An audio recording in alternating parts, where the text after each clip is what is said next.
और रिवीजन करोगे तो कोई भी चैप्टर की कर सकते हो। इन दैट केस आपको सबसे पहले हाई वेटेज के टॉपिक्स को उठाना है। अब अगर चले सेकंड यानी कि इंडेक्स फिंगर यानी कि ट्रिगर फिंगर पे, बहुत ही इंपॉर्टेंट, इससे आप गोले पर चलाते हो लेकिन आप इंडेक्स फिंगर का इस्तेमाल पॉइंट आउट करने में भी करते हो। अब होता क्या, बच्चा रिवीजन करता है और किताबें बंद करके बैठ जाता है। नहीं, यहां पे आपको क्या करना है, अपने इंडेक्स फिंगर पॉइंट आउट के रूप में जैसे हम यूज करते हैं ऐसे अपने अपने सिलेबस को रिकॉल करना है। यानी आपको द थंब के बाद जो भी आप पढ़ रहे हैं, जितना भी 45 मिनट का सेशन लगा रहे हैं, 45 मिनट का सेशन आपको अब याद रखना है कि मेरी इस उंगली की बारी है। इन दैट केस आपको 45 मिनट सेशन में आपने जो भी पढ़ा आपको एक्टिव रिकॉल करना है, किताबें बंद करनी है। 5 मिनट तक मैंने क्या पढ़ा उसको अपने मन में रिवाइज करना है। नहीं कर पा रहे इसका मतलब 45 मिनट में आपने ढंग से पढ़ाई ही नहीं करी है। उसके बाद मिडल फिंगर यानी कि हमारी फोकस फिंगर, यहां पे अब क्या करना है आपको, सुनो। ये तो मैं अगेन मानता ही नहीं कि आप अपने डिस्ट्रैक्शन से जीवन भर के लिए अपने दूर हो जाओगे।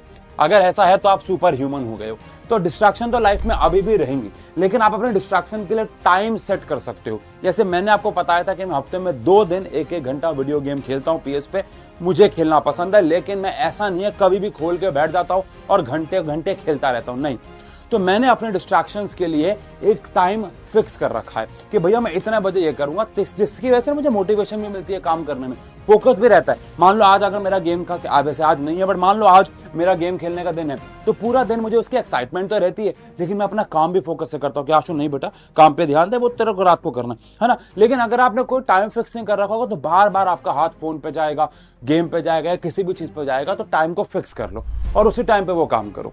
स्क्रीन टाइम को कम करने की कोशिश करो और उस स्क्रीन टाइम में भी कुछ यूजफुल चीजें देखने की कोशिश करो। नहीं तो ठीक है, अगर आपने कोई टाइम रील स्क्रॉल करने के लिए भी फिक्स किया है, वैसे तो अवॉइड करो, नहीं हो सकता तो एक फिक्स टाइम पे ही काम करो। फिर आती है रिंग फिंगर यानी कि कमिटमेंट फिंगर। जैसे मैंने अपनी शादी की अंगूठी पहन रखी है ना, मैंने किसी को कमिटमेंट दिया हुआ है ना, आपको भी कमिटमेंट देना। नहीं नहीं नहीं, उसको नहीं, आपको कमिटमेंट देना है अपने आप को कि मैं जो भी रिवीजन करूंगा लिख के करूंगा। चाहे एक परिभाषा पढ़ रहा हूं लिख के करूंगा, एक डेरिवेशन कर रहा हूं लिख के रिवाइज करूंगा, एक डिफरेंस की टेबल बना रहा हूं लिख के पढ़ूंगा। जो भी करूंगा नोटबुक पेन साथ में रख के लिख के करूंगा, सिर्फ ओरल रिवीजन नहीं करूंगा, ये प्रॉमिस करना। क्योंकि जब आप कोई भी चीज लिख के प्रैक्टिस करते हो तो वो आपकी लॉन्ग मेमोरी में स्टोर होने के चांसेस बढ़ जाते हैं, या most of the knowledge long memory में जाके स्टोर होती है, जिसकी वजह से पेपर के टाइम पे जब आप वो टॉपिक याद करते हो उसके बाहर आने के चांसेस ज्यादा होते हैं। तो अपन आपको कमिटमेंट देनी है कि जो करूंगा लिख के करूंगा।